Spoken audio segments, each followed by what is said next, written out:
167 years ago, thousands of men began building the very first water supply scheme for the young city of Melbourne. This was an amazing engineering feat and provided safe and reliable drinking water for the very first time.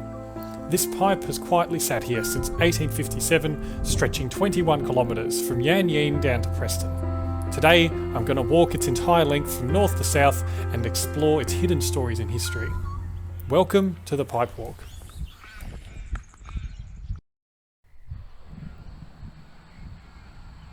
So once I was up near Wurundjeri Dam, hiking up near the forest just north of the water, and I came across this open channel that was just randomly going through the forest. So then I thought there must be a whole lot of other pipes and aqueducts and weirs and all those sorts of things all the way around the state. So why not follow them and see where they go? So that's what I'm planning to do, follow as many of these pipes and weirs and dams as I can find. And today we're going to be starting with the original pipe that brought water from Yan Yean Reservoir behind me all the way to the thirsty residents of Melbourne in the 1850s. I have tried to do some research, so hopefully I can give you a vague idea of what's going on along the way, but I haven't done any essays or written a script or anything, so we'll just have to see how we go and find what we can along the walk.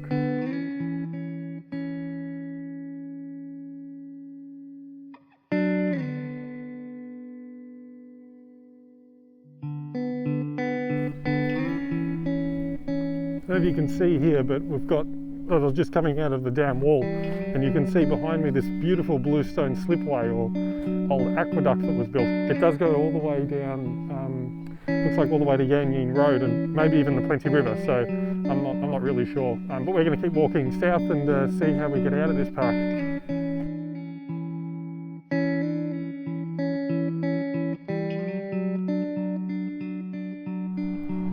So we've just crossed Arthur's Creek Road and we're going down, what is it?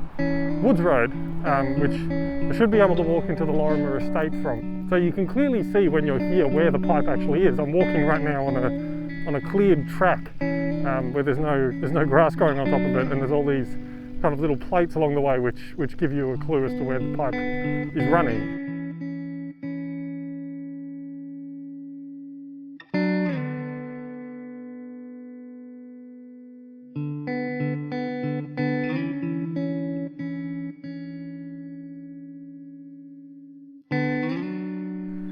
Found an abandoned house, which is pretty cool, but as you can see behind me, the suburbs are gradually expanding northwards, and this, if I'm not mistaken, is the edge of Melbourne, the northern edge of Melbourne. This is where the suburbs currently end.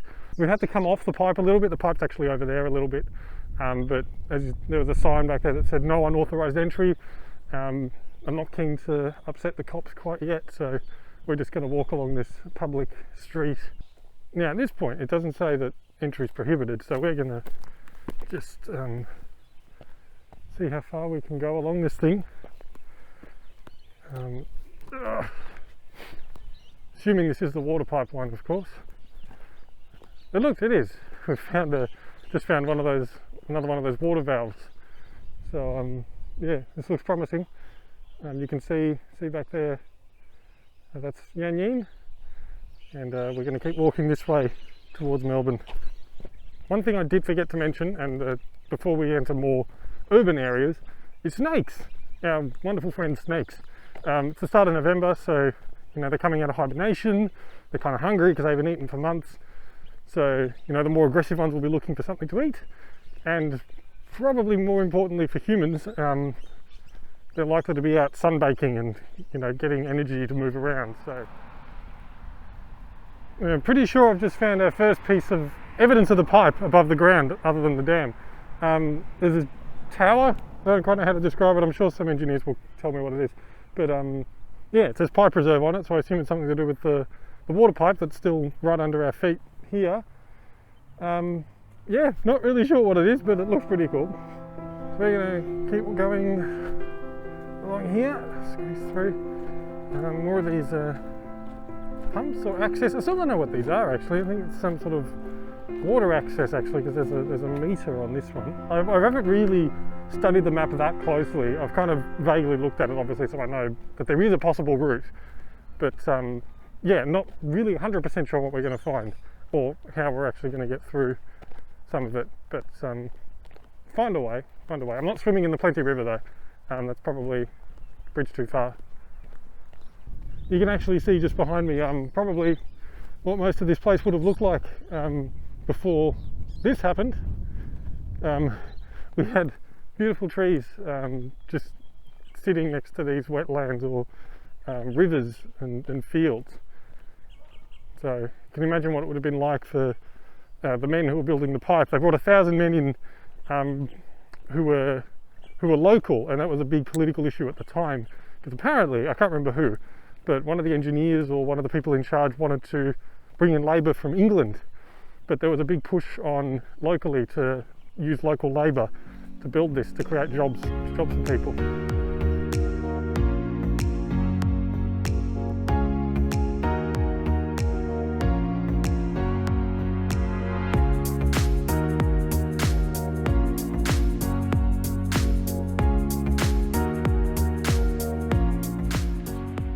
I don't know if you can see that, but tiny little bunny rabbit. The pipe does continue that way, but someone built a fence around it, and the property next door has a lot of, you know, trespassers will be shot kind of thing going on. Look, it's even got barbed wire and everything, rusty barbed wire, so you can get tetanus as well as get your arm shot off.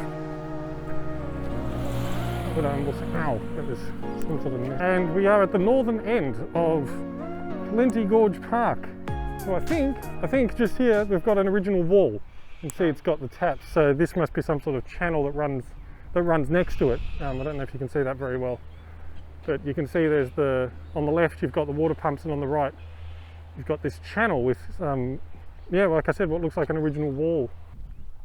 So it's a good thing I got my map out just before I started walking down there, because this leads to the flume across the Plenty River, which we'll get to in a moment. But there's no way to actually cross the Plenty River for about 3 or 4 kilometres other than the bridge that's right next to me. So we're not going to be able to follow the exact route of the pipe for a little while, but it saves me swimming across the Plenty River, which, as I said, I don't really feel like doing, or falling down rocks and getting concussion, which also I don't feel like doing. So we're going to make a little bit of a compromise and instead head along this path and cross the Plenty River in a more civilised way.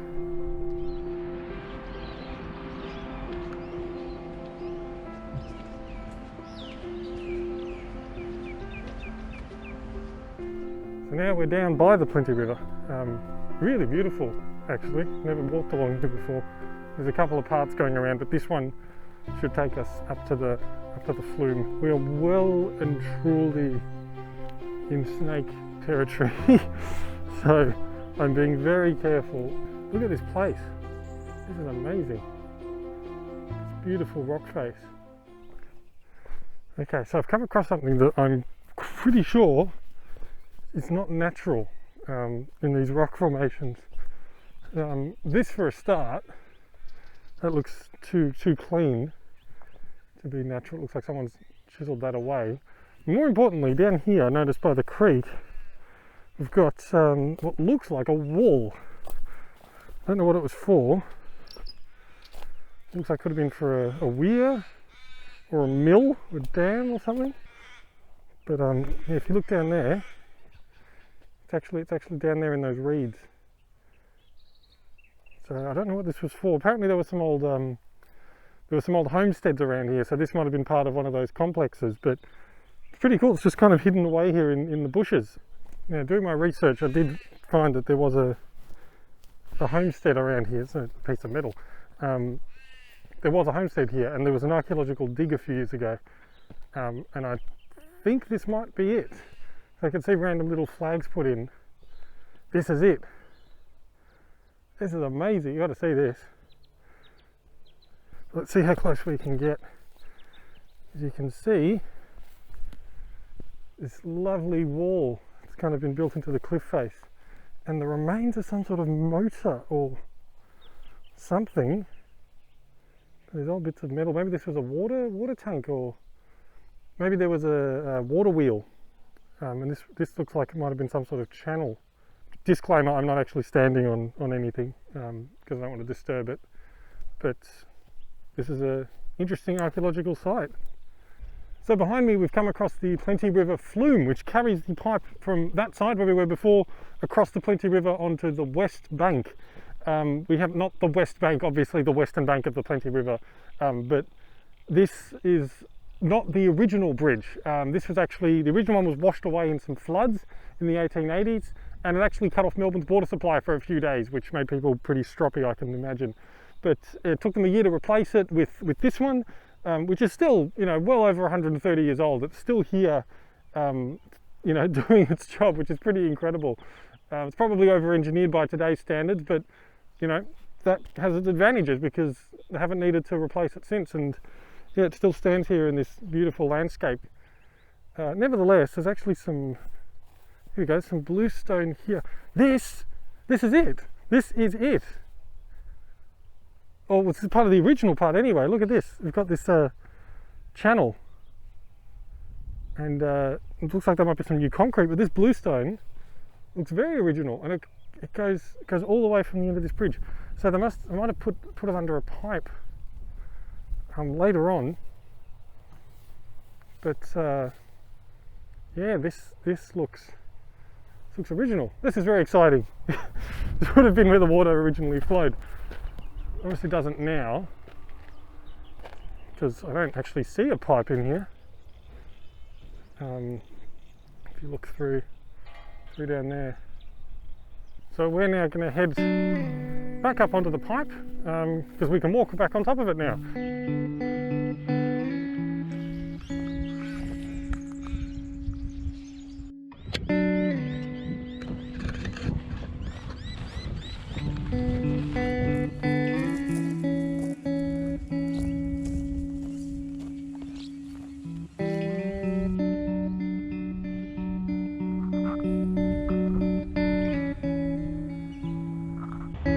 So we've just crossed Plenty Road. We're now heading south again along the pipe. There is a point coming up where there is another pipe that kind of goes off further to the west, and I think that was newer from memory in my limited research, but it's a different pipe to the one that we're following. The one that we're following is the original 1857 route.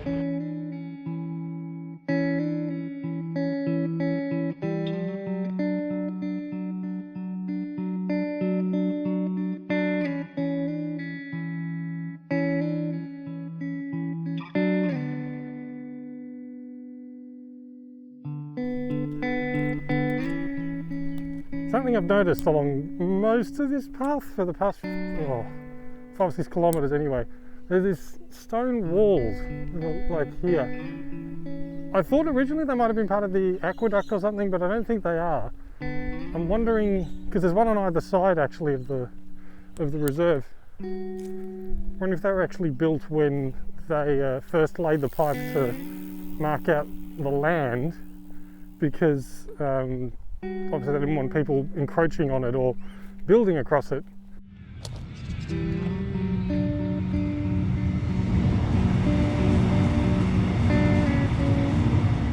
So we're here in actually what is a really exciting place. It's new, it's a new park. It's called Pipe Track Park in South Morang next to McDonald's Road. Basically, where we're standing right now, right underneath our feet, is an old bluestone reservoir, which was used to store some of the water that was coming down the pipe to help regulate the water pressure.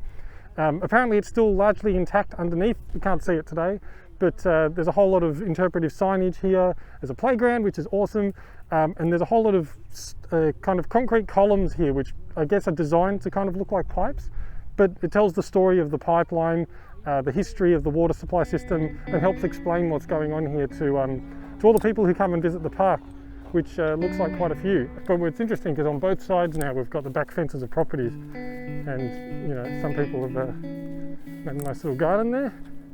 Bit of a fun fact I also learned while I was doing research for this was that South Morang always confused me because there is no Morang, right? So what's it south of? What's this South Morang? Apparently the old name for Mernda was Morang, and it changed, I can't remember when, but it changed at some point. So Mernda's obviously north of South Morang, so that's why there's a South Morang and no Morang anymore.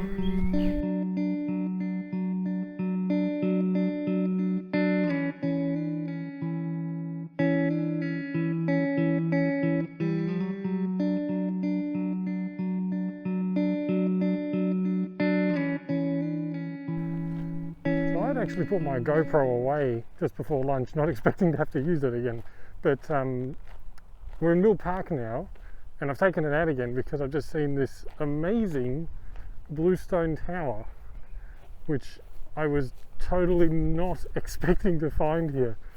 I'm not 100% sure what it is, but it's got this archway, another archway down there, so it seems at least plausible. I think I see a bit of a pipe.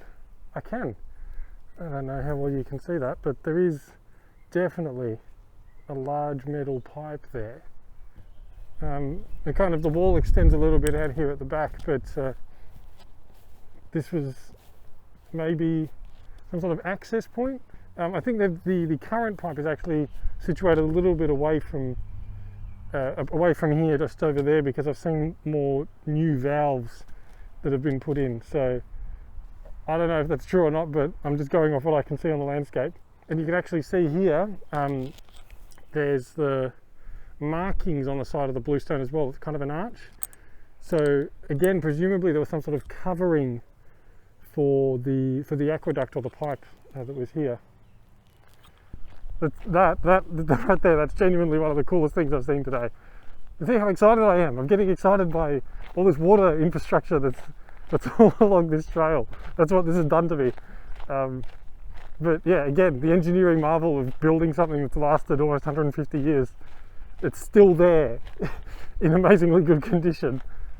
That's incredible, honestly.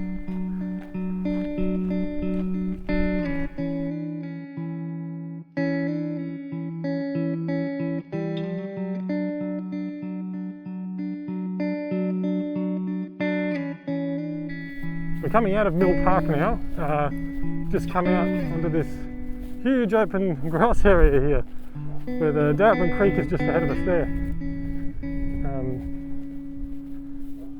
But this bit of grass here, I've actually walked along this bit before, just on that road over there, I forget the name of it. But this is the E6, I think, E5, I can't remember, E6 freeway reservation. There's a future road proposed from the ring road all the way up north to Wollert. So we're on the Darabin Creek Trail, and I'm much more excited than I probably should be, but if you can see there, that is the bridge across the Darabin Creek. That is the second pipe bridge, and one that I was not actually expecting to find. I found it in the historical records, but there was no evidence that it was still here. But it's definitely here, and it's got the bluestone piers. I think those might be the newer pipes that they mentioned from the 1960s, but nevertheless, it's still there. That's amazing. So from what I can see, I don't know if it's graffiti or writing, but something on there says 1963, which from my understanding was roughly when they started replacing large sections of this original pipe. It could just be a complete coincidence and that's some, gang tag or something. We're going to actually keep heading up this way now, get off the Darabin Creek Trail and resume our journey heading up towards Reservoir. I guess it's down, really. It's a gravity fed pipe, it must be down. But there's your bridge and the pipe. Yan Yean's all the way back there, and Melbourne's this way. Let's keep walking.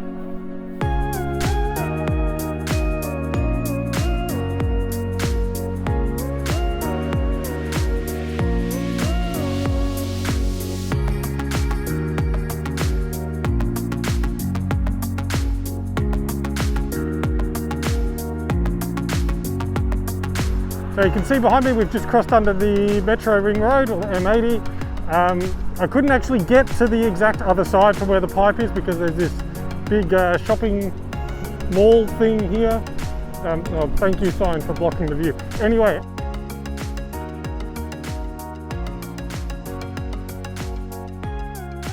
So after a quick walk on Dalton Road and then we crossed over to the east side, we have found the pipe reserve again.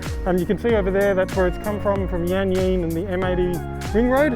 And then this is where we're going to be walking down here along Dalton Road, which then becomes Cheddar Road. and the water pipe continues all the way through to Preston and Reservoir. So we're almost there. We're not too far from the end of our trip.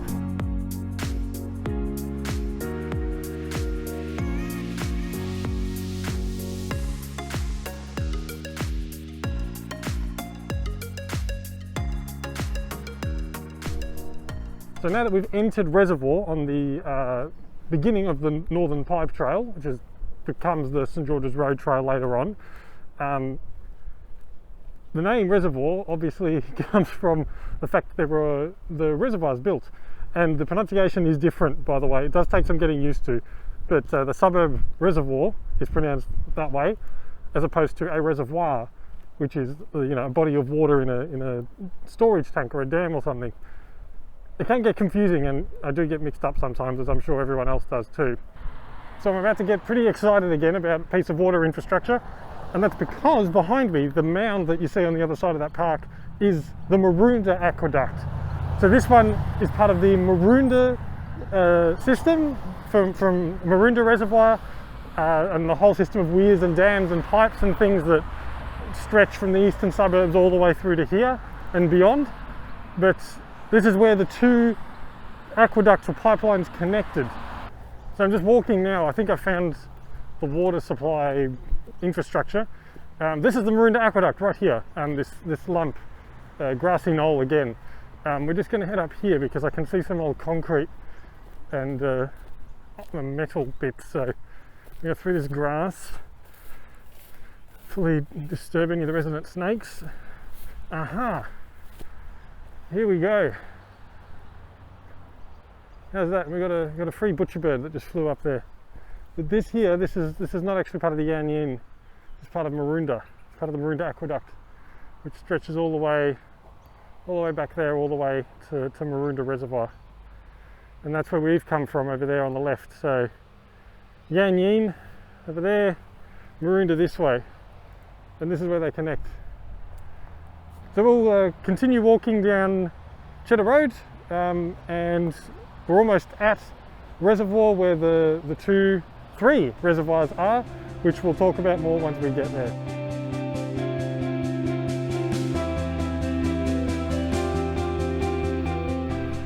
So we're almost here. We are, in fact, at the end. You can't really see me smiling because I got the mask on, but we are here. Look, Preston Service Reservoir number 1. Number 2 and 3 are just across the road. So this is it. We've got a sign there saying Preston Reservoir. Nice bluestone, and that's the Melbourne water offices in there. There are three reservoirs here. Number 1, which is on the side that we're on now, the east side, and then numbers 2 and 3, which are on the other side. And number 1 was the first one to be built, which was, I think, around the same time as the pipeline. The numbers 2 and 3 came later, I think in the early 1900s. And those two, amazingly, are still in operation as storage reservoirs today. Number 1 is not, it was decommissioned in 1989, but it's still here. It just doesn't have any water in it, basically. But we can't really see very much, but trust me when I say that there is a reservoir right there. You can kind of see the embankment, but just on the other side of that embankment is kind of empty concrete, which, funnily enough, has no cover at all. These lovely trees that we're standing under, I think they're cypress pines, I'm not sure, I'm not a tree person, but they were planted to help keep some of the debris and rubbish from getting into the reservoirs, because they didn't have covers or roofs or anything. But basically the reason why these reservoirs were built, and particularly number 1, was actually a pretty funny story. When they first opened the Yan Yean pipeline to water, and the water started to flow into Melbourne for the first time, there was a big ceremony in Carlton Gardens where the pipe ended, and there were a lot of skeptics at the time that didn't believe that a gravity-fed water supply system was possible over such a large distance. They just thought that the pressure wouldn't be high enough, or that water would have seeped out or something. But then when they turned on the water pipe, so much water came out, the pressure was so much higher than they'd expected, it drenched a whole lot of people who were there and got them very, very wet indeed. And when they first turned on the water to operate through normal pipes, the pressure was so high that a lot of the pipes actually burst. So they had to quickly think of a way to kind of help regulate the water pressure, because it was so much higher than they'd expected. So that's it from me. We've finished our walk, which is amazing. We've finished the Yan Yean pipe. Technically it continued all the way into the city down St George's Road, but you know, I'm not a purist, I'm going to end it here at Preston. That was a pretty amazing walk, very long walk from Yan Yean all the way into Reservoir. I think I learned a lot along the way, picked up a lot of different things that I otherwise wouldn't have if I'm just looking at it on a computer or Google Maps. But yeah, a fascinating piece of Melbourne's history, and if you do ever get a chance to walk even part of it or just go to Yan Yean Reservoir yourself, I'd highly recommend it. It's a really eye-opening experience. So thank you so much for watching. If you'd like more of these sorts of videos, please let me know, subscribe to the channel, contact me via my website or leave a comment in the comment section below. Thanks and hope you enjoyed it.